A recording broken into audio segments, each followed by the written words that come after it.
Hey guys, welcome back to my channel. మా అమ్మమ్మ వాళ్ళ ఇంట్లో ఎన్ని చెట్లు ఉన్నాయో చూసేద్దామా. ఫస్ట్ నుంచి లాస్ట్ వరకు చూసేద్దాం. ఫస్ట్ అయితే మందార చెట్టు అనమాట. ఇదైతే రెక్క మందార. అండ్ సెకండ్ వన్ వచ్చేసరికి దోసకాయ చెట్టు. పువ్వు మాత్రం వచ్చింది కానీ కాయలైతే రాలేదు ఇంకా. అండ్ చిన్న దానిమ్మ చెట్టు అండ్ చిన్న జామ చెట్టు, వాటికి అయ్యే వచ్చినాయి. అండ్ పుదీనా చెట్టు అనమాట. పుదీనా చెట్టుకి ఎక్కువ నీళ్ళు ఉండాలి, అందుకు అప్పుడే బాగా వస్తుంది. అండ్ కొంచెం పెద్ద దానిమ్మ చెట్టు అనమాట. అండ్ పుదీనా చూసారు కదా ఎంత బాగుందో. అండ్ దానిమ్మ చెట్టు చూసారు కదా కొంచెం పెద్దది. అండ్ రెక్క బంతి పువ్వు చెట్టు అంటారు దీన్ని. అండ్ మల్లెల చెట్టు, అన్నిటికీ మొగ్గలు వచ్చాయి, ఇంకా పూలు పూయలేదు. సీజన్ దగ్గరకు వస్తుంది కదా మల్లెపూలది. అండ్ ఇదే అన్నమాట పప్పాయ చెట్టు. ఇంతకుముందు ఇక్కడ చాలా పెద్ద పప్పాయ చెట్టు ఉండేది, అది ఇరగొట్టారు, కానీ అదే ప్లేస్లో దానికి అదే మొలిసింది. అండ్ కనకాంబరాల చెట్టు అండ్ ప్లస్ మల్లెపూల చెట్టు రెండు కలిపి ఉన్నాయి చూసారు కదా. అంటే నార్మల్గానే జాయిన్ చేశారు. అండ్ తులసి చెట్టు అనమాట, కాకపోతే కంబైండ్ అయిపోయినాయి మూడు. అండ్ అలోవేరా చెట్టు. మా అమ్మమ్మ వాళ్ళు కొన్ని రోజుల నుంచి ఊరికి వెళ్ళారు, అందుకనే సరిగ్గా నీళ్ళు పెట్టక ఇలా ఉన్నాయి. కానీ మా అమ్మమ్మ మాత్రం ఒక్కసారి ఊరి నుంచి వచ్చిందంటే చాలా అసలు మామూలుగా పెంచే చెట్లని. అండ్ ఇదైతే గన్నేర చెట్టు. ఎంత బాగుందో కదా ఈ గన్నేర పూలు. సూపర్ గన్నేర అసలు ఇది నాకు చాలా నచ్చింది. చూస్తూనే నాకు ఒక రోజ్ ఫ్లవర్ లాగా అనిపించింది గన్నేర ఫ్లవర్ని. ఎంత బాగున్నాయో చూసారు. ఈ మొగ్గలు కూడా ఎంత ఎంత లావుందో చూసారు. అసలు ఈ చెట్టు కూడా చాలా పెద్దగా వస్తుంది అనమాట.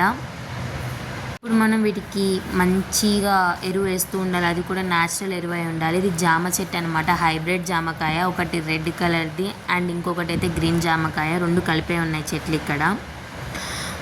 నెక్స్ట్ వన్ వచ్చేసరికి ఇదైతే గ్రీన్ జామకాయ ఇప్పుడు చెప్పింది. ఇటు సైడ్ వచ్చింది అయితే రెడ్ జామకాయ అనమాట. నేనే కన్ఫ్యూజ్ అయ్యాను, సపరేట్గానే ఉన్నాయి ఈ చెట్లన్నీ. అండ్ దానిమ్మ చెట్టు చూసారు కదా ఎన్ని దానిమ్మకాయలు ఉన్నాయో. వావ్, సూపర్గా ఉన్నాయి కదా దానిమ్మకాయలు. మేము ఒక్కటి తినేది లేదు, అన్ని కోతులే తింటాయి సగానికి సగం. ఒక కాయ చూసిందంటే చాలు ఒక 100 కోతులు దాకా వేసుకొని వస్తుంది. 100 కాదులేండి, ఒక 5-6 కోతులు దాకా వేసుకొని వచ్చి తింటూనే ఉంటాయి ఎప్పుడు కూడా. ఒక్కసారి కూడా మేము ఆ చెట్టు నుంచి దానిమ్మకాయ కోసుకొని తిన్నది లేదు. అండ్ మళ్ళీ మల్లెపూల చెట్టు. ఇదైతే కనుక అది మునక్కాడ చెట్టు అండ్ కరివేపాకు చెట్టు అనమాట. మా అమ్మమ్మ వాళ్ళ ఇంట్లో చాలా పెద్ద కరివేపాకు చెట్టు ఉండేది, అన్నీ కొట్టేశారు.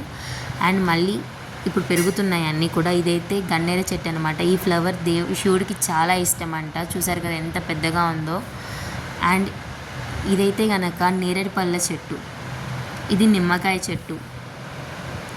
నిమ్మకాయ చెట్టు మాత్రం సూపర్గా ఉంది కదండి. కొన్ని రోజులైతే కనుక కాయలు వస్తాయి, ఇంకా పూత కూడా రాయలేదు, కానీ ఒక 6 మంత్స్ అయితే పూత వచ్చి కాయలు వస్తాయని చెప్పింది మా అమ్మమ్మ.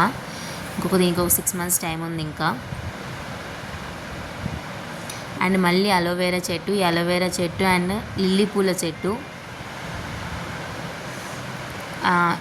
ఇది అనమాట. దీన్నే ముళ్ళ వంకాయ అంటారు. వీటికి ముళ్ళులు ఉంటాయి, అంటే వంకాయకి ముళ్ళులు ఉండవు, ఆ ఆకులకి అంటే వంకాయ పైన ఉండేదానికి కొంచెం ముళ్ళులు ఉంటాయని అంటారు. ఈ చెట్టు నిజంగానే ముళ్ళు ఉన్నాయి. మొగ్గు వచ్చింది అండ్ కాయ చూసారు కదా ఇట్లా ఉంటుంది అనమాట. పట్టుకుంటే నిజంగా గుచ్చుకుంటుందండి.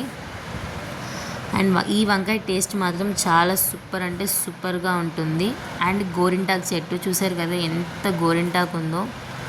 అండ్ రేయిపళ్ళ చెట్టు అనమాట. దీన్ని బచ్చలాకు కూర అంటారు. వీటి కాయలు అయితే చాలా రెడ్ కలర్లో ఉంటాయి.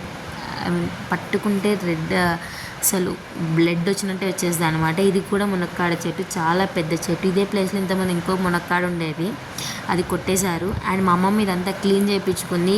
ఎందుకంటే కొన్ని చెట్లు నాటడానికి, అంటే మా ఇంట్లో పిల్లలు కూడా ఉంటారు, వాళ్ళు ఆడుకుందామని. అండ్ సపోటా చెట్టు, ఇది ఇంటి ముందు ఉంటుందండి. ఎంత పెద్దగా ఉందో చూసారు కదా సపోటా చెట్టు. దీని కాయలు అయితే అందనంత ఎత్తులో ఉన్నాయి. అండ్ సీతాఫలకాయ చెట్టు, ఇది కూడా కొట్టేశారు, ఇప్పుడిప్పుడు ఎగురొస్తుంది ఇది కూడా. కానీ దీనికి ఇంతకుముందు కాయలు వచ్చాయి, కానీ కాయలు మాత్రం చాలా తీయగా ఉంటాయి. అండ్ కొబ్బరి బొండం చెట్టు చూసారు కదా. మా అమ్మమ్మ వాళ్ళ ఇంట్లో ఇన్ని రకాల చెట్లు ఉన్నాయి. అండ్ మీ అమ్మమ్మ వాళ్ళ ఇంట్లో ఎన్ని రకాల చెట్లు ఉన్నాయి? మీరు కూడా ఇంతే చెట్లు పెంచుతారా? మీకు కూడా చెట్లు అంటే ఇంతే ఇష్టమా? మా అమ్మమ్మకి అయితే చెట్లు పెంచడం చాలా ఇష్టం. Please subscribe, don't forget to subscribe.